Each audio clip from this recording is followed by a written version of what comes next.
CEO fired the single dad welding her bridge. Then the inspector read the name on the steel. The morning Reese Holloway brought the cameras out to watch the main span close.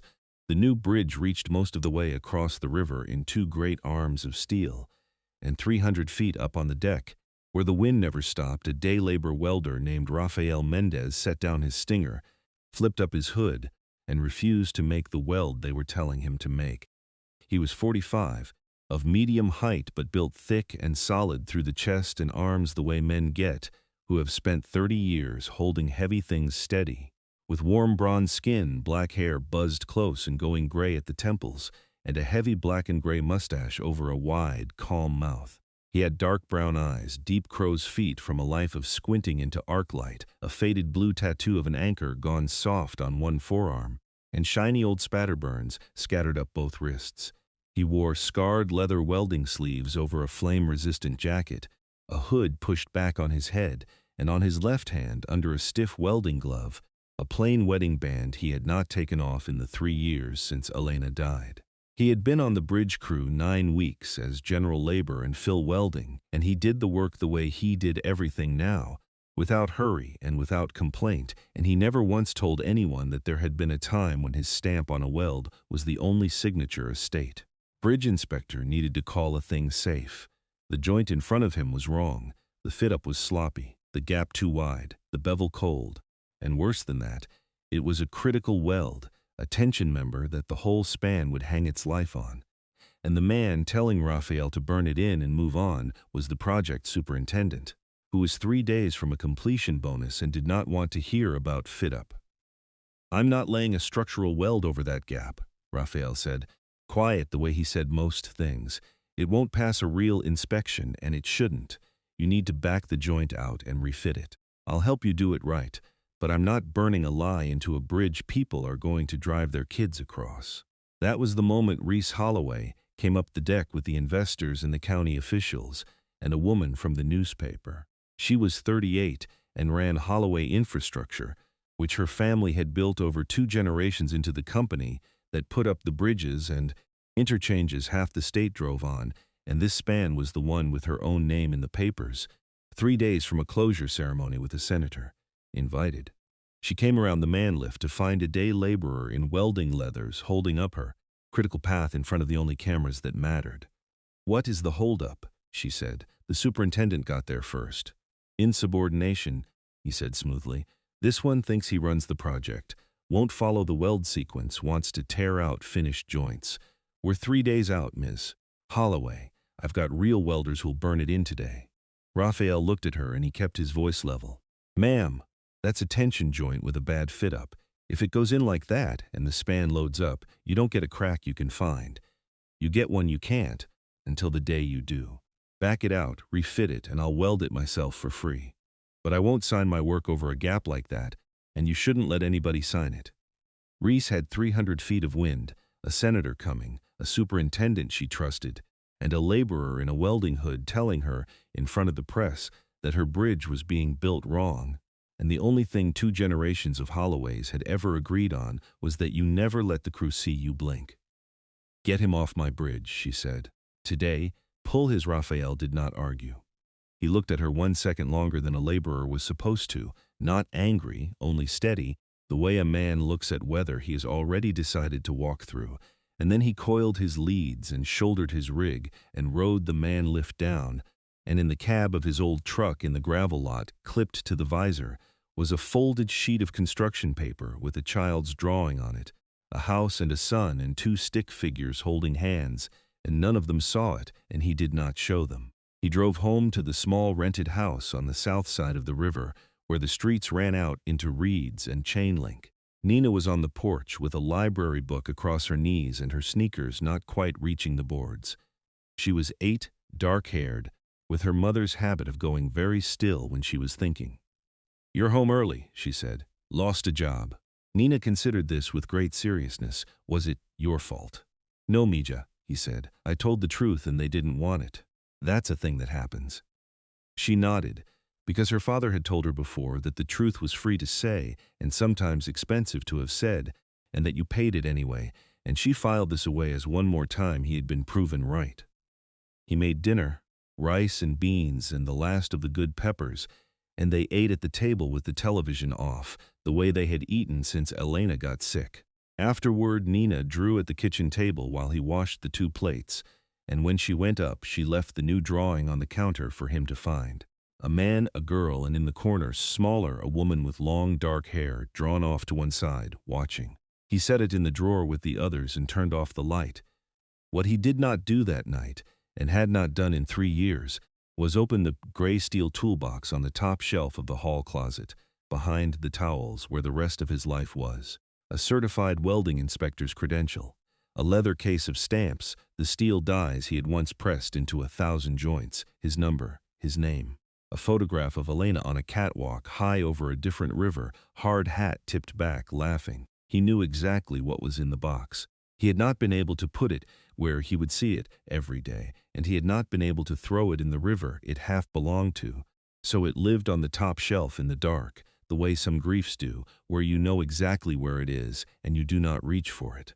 2 days later, with the closure ceremony almost upon them, the independent bridge inspector arrived to certify the span, a lean, weathered man in his late 60s named Earl Whitman, who had been crawling steel for 40 years and trusted nothing he had not seen with his own eyes. He worked his way out along the deck and down into the truss, checking the critical welds against the records, and at a tension joint near the center he stopped and crouched and put his light on the small stamp pressed into the steel beside the weld, the welder's mark that every code weld is supposed to carry, the maker's signature in iron. And Earl Whitman went very still, because he knew that stamp. He had seen it on the best bridge welds in 3 states for 20 years. It belonged to a certified welder and inspector whose work had been, in Earl's long experience, simply the standard against which other men's was measured. The name behind that number was Rafael Mendez. Earl straightened up slowly and looked at the joint, and then he looked at the weld above the stamp, and the weld was garbage, porous and cold and cracked, the kind of weld that the man whose stamp sat under it would never in 1,000 years have let stand. Earl Whitman had been doing this too long not to understand what he was looking at. Somebody had pressed Rafael Mendez's stamp into a weld Rafael Mendez had never made. He found the superintendent and asked, mild as milk, where he could find the welder named Mendez, and the superintendent said the man had been fired 2 days ago for insubordination, a troublemaker, gone. And Earl Whitman, who had certified 1,000 bridges and never signed one he wasn't sure of, felt the cold of a thing that had no business being on a bridge with a senator coming. He went to the only person with the power to stop the ceremony. Reese Holloway was in her sight trailer when the old inspector came in without knocking and put a photograph of a weld on her desk and said, "You fired the wrong man." She had her people pull the records that night, quietly, but she had learned to do things in 15 years of running a company full of men who told her what she wanted to hear. The certified welder of record on the bridge's critical joints, the man whose stamp and whose inspector's signature appeared on the weld, certifications that let the project pass milestone after milestone, was a CWI named Rafael Mendez, certification numbers current, reputation spotless. The same Rafael Mendez, her superintendent, had thrown off the bridge as general labor for refusing to make a bad weld. The man whose name was on the steel as its guarantor was the man she had fired for trying to keep his word. She found the Southside house the next evening and parked her car where it did not belong and knocked, and Rafael opened the door in a plain shirt with the arc light squint still around his eyes. He did not look surprised. He looked like a man who had been waiting a long time for the world to come asking. "You're Rafael Mendez," she said. "You're a certified welding inspector. Your stamp is on every critical joint on my bridge, vouching for it. And I fired you off that bridge as a day laborer for refusing to weld a bad joint. I lay fill and I sweep up," he said. "That's what they hired me for." "Don't," she said, "please. My own inspector found your stamp pressed into a weld that would have shamed a first-year apprentice and you would never have made it, which means somebody put your name on it. I've got a bridge I'm about to open with a senator on it, and the man whose signature says it's safe is standing in his doorway telling me he sweeps up. I need the truth, and you're the only one who has it." Behind him, a small voice said, "Papa, who is it?" And Nina appeared at his elbow in her pajamas. looking up at the woman in the good coat with the frank assessment children give to strangers. "Someone from the bridge," Raphael said. "Go on, Mija. I'll be in to read." The girl studied Reese a moment and went. Raphael looked at the woman in his doorway and then, because she had not come to gloat and he could see it, he stepped back and let her in. At the kitchen table with Nina asleep, he told her the shape of it without the wound at the center. He had been a structural welder, then a certified inspector, the man the state called when a bridge had to be right, and his stamp had meant something, because he had spent 30 years making sure it did. Then his wife Elena, who had been an ironworker herself, who had walked the high steel beside him and laughed into the wind, had gotten sick, and he had spent the last year of her life beside her instead of out over the rivers. And after she died, he could not climb back up onto the high steel where the two of them had worked.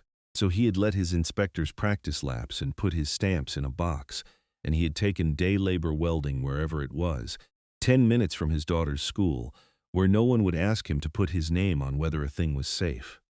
"I never welded those critical joints," he said. "They hired me for fill and labor. I never set my stamp on that bridge, so if my stamp is in that steel, somebody had it made or lifted it, and somebody has been signing my name to inspections I never did. And that bridge is carrying my word on it, and my word is the one thing those people never paid me for and don't get to use." Reese was quiet a moment. "Who runs your quality records?" she said. "You tell me," Raphael said. "Who's 3 days from a bonus and didn't want to refit a joint? That's where it starts. A stamp doesn't press itself into bad steel. Somebody held it. Vince Doran was 50 and had run big jobs for Holloway Infrastructure for a dozen years, and he ran them on a private arithmetic that the difference between a bridge built right and a bridge built fast was a bonus, and bonuses were real, and the difference was, in his experience, theoretical. On this span he had fallen behind, and rather than refit and re-weld the critical joints his rushed crews had botched, he had done the thing that was cheaper and faster and unforgivable.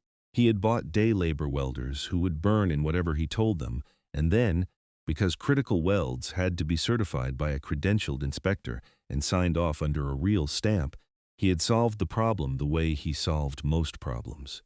He had learned that one of his own laborers, a quiet man named Mendez, happened to be a lapsed TWI with a spotless number, and he had a duplicate stamp die cut from an old certification record and forged Mendez's inspector signature onto the weld certs and pressed the man's own mark into the bad steel, and assumed that a broken-down day laborer would never look up at the high joints and never know his name was holding up a bridge he'd been fired from. He had not planned on the man refusing to make a bad weld, and he had not planned on Earl Whitman knowing the stamp on site.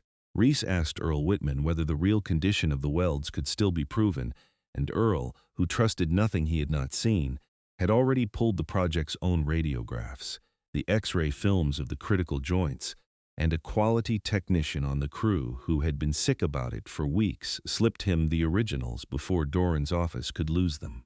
When Earl spread the films on Reese's light table, the truth was in black and gray for anyone to read, cracks and porosity and lack of fusion running through joint after joint that the paperwork swore were sound.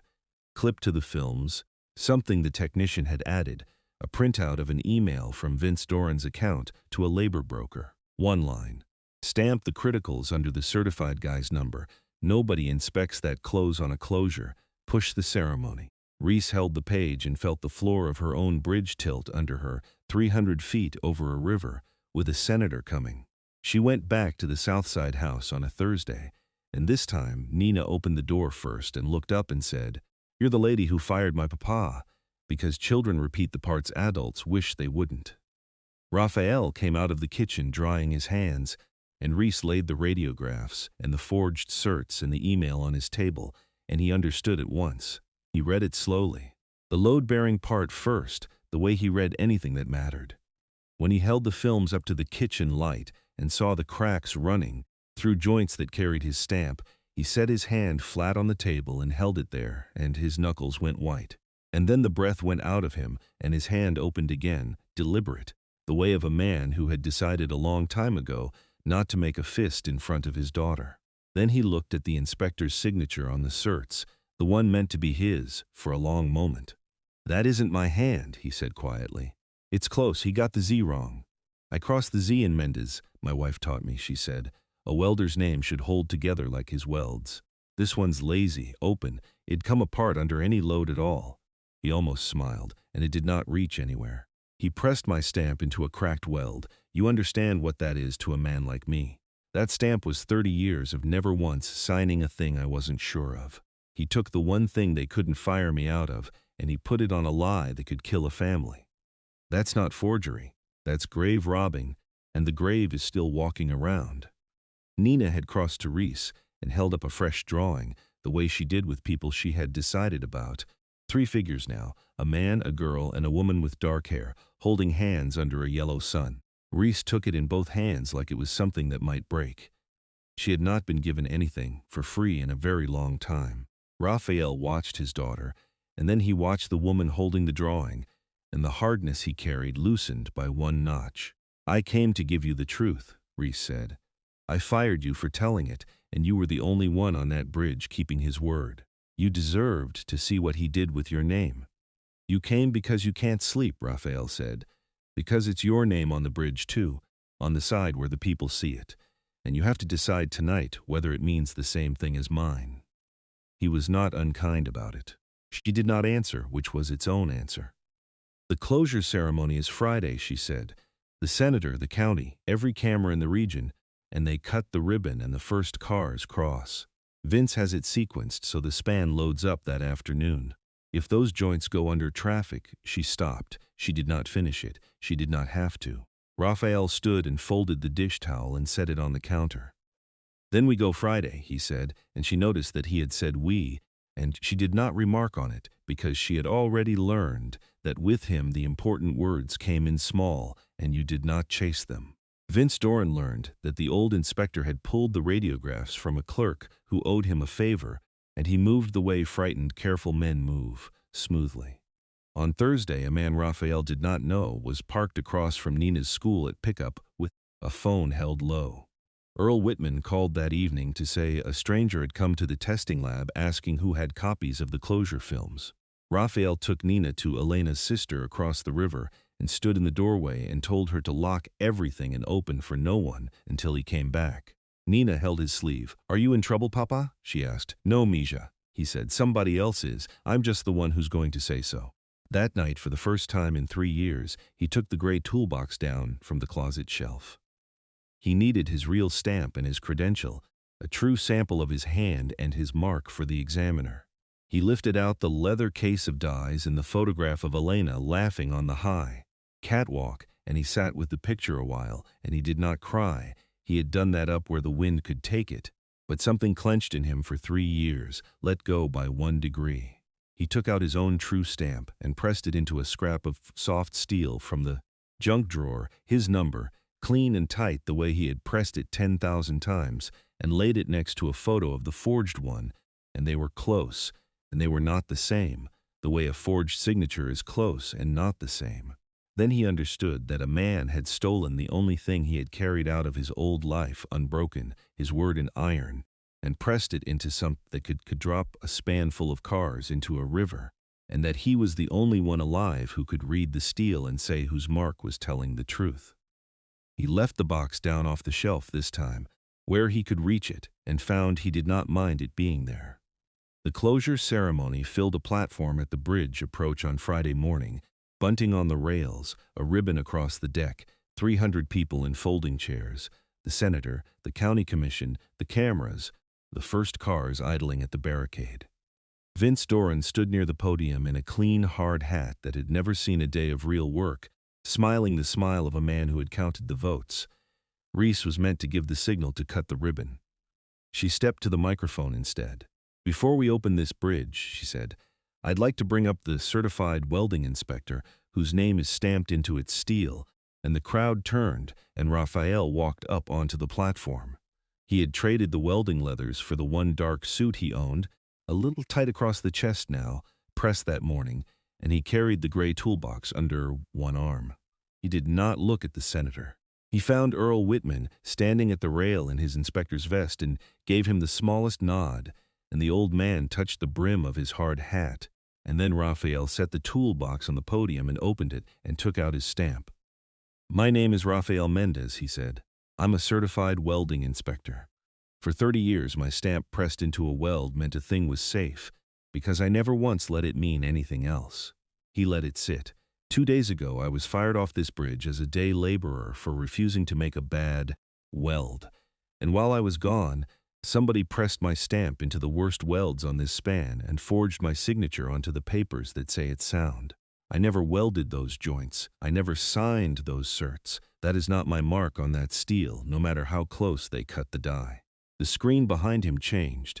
Reese put up the radiographs, joint after joint, the cracks and the porosity in black and gray, beside the certifications that swore them sound. Then his true stamp beside the forged one, the difference ringed in red by an examiner 2 days fast. Then the email, one line, stamped the criticals under the certified guy's number. Nobody inspects that close on a closure. Push the ceremony. "My wife walked high steel," Raphael said, and his voice did not rise. "She'd have told you the same thing I'm telling you, that a bridge is a promise you make to every stranger who'll ever drive across it in the dark, trusting that somebody they never met did it right. The man who forged my promise to save 3 days is standing on this platform. I'm not here for my job back. I'm here so nobody's family crosses this span until those joints come out and go back in right." He looked once toward the barricade, at the idle cars, at a kid's face in a back window. "Those are the people whose name should be on a bridge," he said, "the ones who trust it. I'd like them on the record, too." The silence had weight. Vince Doran stood, and his face had gone the color of the paper the lies were printed on. "He's a fired laborer," he said. "His ticket lapsed years ago. He doesn't get to walk up here and shut down a bridge." Raphael looked at him and did not raise his voice. "My ticket lapsed," he said. "My word didn't. You needed it so bad you had to steal it, because you never built one of your own. I don't need to be certified to read a crack on an X-ray, Mr. Doran. I just need everyone here to know I still know how I press my own name into steel, and you never learned it, because you never once made a thing you'd put your name under and mean it." Reese took the microphone. "This bridge does not open today," she said. "The closure is canceled. The critical joints will be cut out and re-welded under independent inspection, and Vince Doran is removed from this company effective now. The forged certifications, the duplicate stamp, and his own instructions in writing are going to the state and the Attorney General this morning." 2 investigators were already at the edge of the platform, and Vince Doran walked to them without resistance, which was worse than if he had run. In the weeks after, the story moved through the regional press and then the wires. Doran was charged with forgery, fraud, and reckless endangerment, and the labor broker scheme he had used to put uncertified welders on critical joints unwound under a subpoena.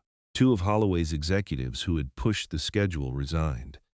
Reese declined every interview and gave one written statement, 11 sentences long, and signed her name to it. She halted the bridge and paid to cut out and re-weld every critical joint under Earl Whitman's eye, at a cost that ate the entire project's profit and then some, and she did not complain about the number, because the alternative had a number she would not put a dollar against. She went to the day labor welders Doran had used and made sure none of them took the fall for following a superintendent's orders, and listened to the ones who had known the welds were wrong and been afraid to say so and did not interrupt. Then she built a fund to train and certify structural welders coming up out of day labor the way Raphael once had, and to stand behind any tradesman fired for refusing to build something unsafe, and named it the Elena Mendez Fund, after an ironworker she had never met who used to walk the high steel, before she had told Raphael she was going to. Raphael did not climb back onto the high steel full time, but he renewed his credential, and Earl Whitman, who was tired and ready to hand the river's bridges to someone he trusted, took him on, and on the good days Raphael went out over the water again with his light and his eyes and read the steel and pressed his own true stamp into the joints that earned it, and then he came home. He kept a little welding work at ground level, too, gates and trailers and a neighbor's fence, because he liked the smell of it and the quiet of a good bead going down, and because the work asked nothing of him but care, and care was the one thing he had never run out of. On a gray morning in March, Reese drove him to the cemetery on the bluff above the river where Elena was buried, and she stayed 3 steps back while he crouched and set something on the grass before the stone, a small scrap of steel with his own true mark pressed clean into it for no reason he could have explained. She heard him say, low, not quite to anyone, somebody stole my stamp, Elena, and I got it back. And then, softer, your bridge is safe now, Mija. They're cutting the bad joints out, I made sure. He did not say more. Reese did not come closer. She understood that her place at that moment was not nearer, and that there are things a man says to a stone above a river that a living person is only allowed to stand near and not inside. Reese started coming by on the weekends, first with a reason and then without one. She traded her heels for boots that got scuffed and learned the names of Nina's library books and let the girl beat her at a card game whose rules changed whenever Nina was losing.